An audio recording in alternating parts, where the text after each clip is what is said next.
Hey fish people, welcome back to the channel. Hope you're having a good day. In today's video, I want to look at a Tetra that quite frankly I feel gets overlooked far too often in the fish keeping hobby. The black neon Tetra. These fish have a tannish gray metallic body with a large black stripe going down their center, and they even have like a slightish orange tint going along their whole dorsal area. They're also probably one of the hardiest of the Tetras that I have experienced.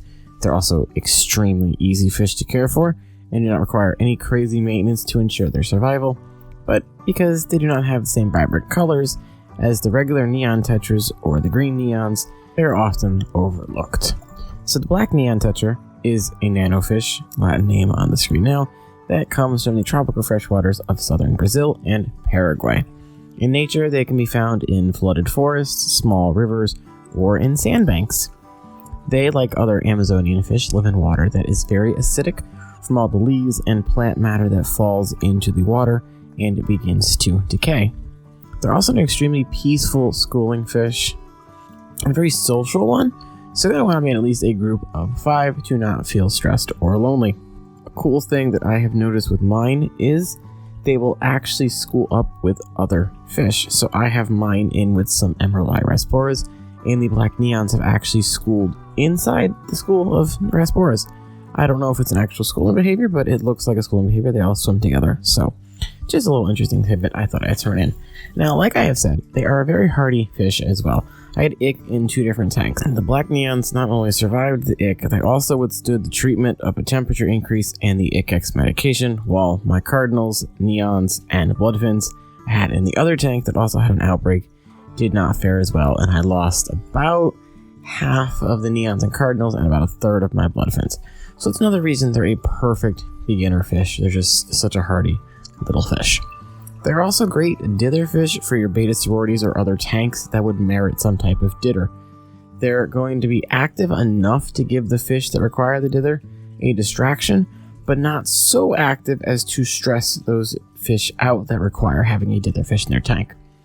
So these guys are going to max out at about 1.5 inches and have a lifespan of about 5 years, plus or minus depending on the age when you bought them and water quality and all that normal stuff. Minimum tank size for these, you could probably get away with a 10 gallon. It'll easily house a group of 5 to 10 and you should not have any issues. pH wise, these will want to be anywhere from a low 5 up to 7.5, but I would say keep them anywhere from 6.5 to 7. It'll be a more concise range for you, so you're not chasing a lower pH. And you're going to be able to house them with other fish as well, and they'll be fine. Now, personally, I keep mine in a tank with a pH of 6 that also holds wild betas, emerald rasporas, and a albino bristlenose pleco. So for tank mates, really anything that can take the parameters that these guys live in, you shouldn't have a problem. Temperature wise, anything from 72 upwards of 82, but again, higher temps will speed up that lifespan, so I would try and keep them at your normal community tank range of 76 to 78 if you can. Food wise, these guys are an omnivore in nature, so they're going to feed on small inverts, crustaceans, plants, algae, anything that falls into the water as well.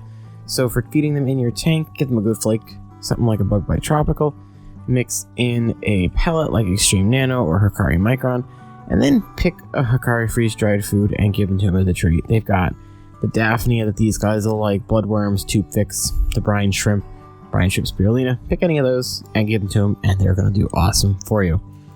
So for the pure ease of care, the perfect in-between activity level, and just the overall versatility of the black neons, I'm giving them a 10 out of 10. Perfect score for these little guys. As always, thank you all so much for watching, and for the continued support in all the videos. If you are new here, please remember to hit that subscribe button if you have not already. If you're enjoying the content, please remember to leave a comment down below. Let me know your experience with black neons, if you love them, if you hate them, if you've tried them before, if you haven't tried them before. And hit the like button if you have not done that already. And until next time, I will see you guys later.